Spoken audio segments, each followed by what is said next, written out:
Okay. आज हम लोग बताएंगे आपको, ठीक है, कि विभिन्न उच्च संवैधानिक पदाधिकारी को कितनी सैलरी मिलती है। बहुत इंपॉर्टेंट है, इन्फॉर्मेशन के पॉइंट ऑफ व्यू से आपको जानकारी इसकी होनी चाहिए कि हमारे यहाँ राष्ट्रपति को कितनी सैलरी मिलती है, उपराष्ट्रपति को कितनी सैलरी मिलती है, लोकसभा स्पीकर को कितनी सैलरी मिलती है। जो जितने भी संवैधानिक बड़े बड़े पद हैं उनके बारे में आज मैं डिस्कस करना चाहूँगा कि किस किस संवैधानिक पदाधिकारी को कितनी सैलरी मिलती है। ये देखिए, इस पे थोड़ा सा फोकस, इन्फॉर्मेटिव चीज़ है, मोस्ट रिलीवेंट है आपके अंडरस्टैंडिंग पॉइंट ऑफ व्यू से। देखिए, फर्स्ट ऑफ ऑल, पहले ये सब सैलरी मंथली में है। ये सब मंथली में सैलरी मिलती है। राष्ट्रपति, प्रेसिडेंट ऑफ इंडिया को 5 लाख रुपए पर मंथ सैलरी मिलती है। क्लियर है चीज़, समझ गए। Vice president of India, vice president of India मतलब उपराष्ट्रपति है, जो उसको 4 लाख पर मंथ सैलरी मिलती है। Speaker, Lok Sabha speaker 4 lakh per month salary.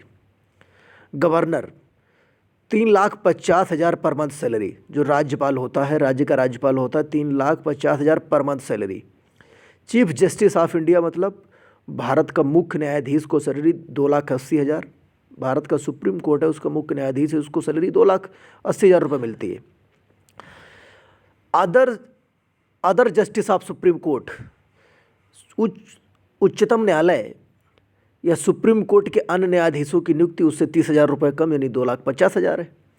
Chief justice of high court, जो हाई कोर्ट का, हर राज्य का हाई कोर्ट होता है, उसके चीफ जस्टिस को सैलरी 2,50,000, वैसे कम होती चली जाएगी। और हाई कोर्ट के अन्य जज हैं, उनको 2,25,000 पर मंथ।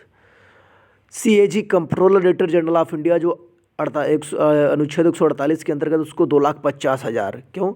क्योंकि इसको जो वेतन और भत्ते हैं ये हाई कोर्ट के जज के समान ही मिलते हैं। ये देखो, 2,50,000 हाई कोर्ट के chief justice of high court को और 2,50,000 controller auditor general of India को, सेम सैलरी है इनकी, समझ गए। Election commission of India,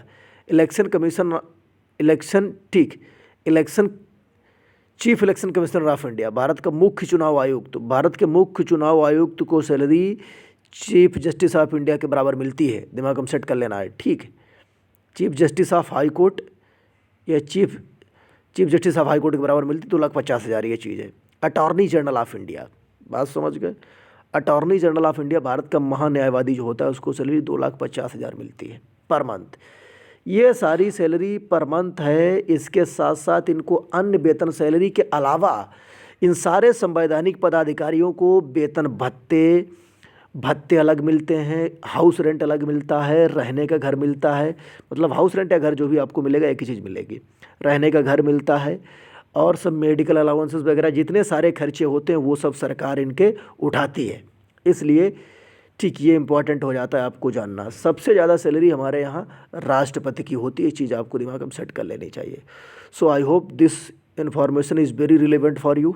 so thanks for watching.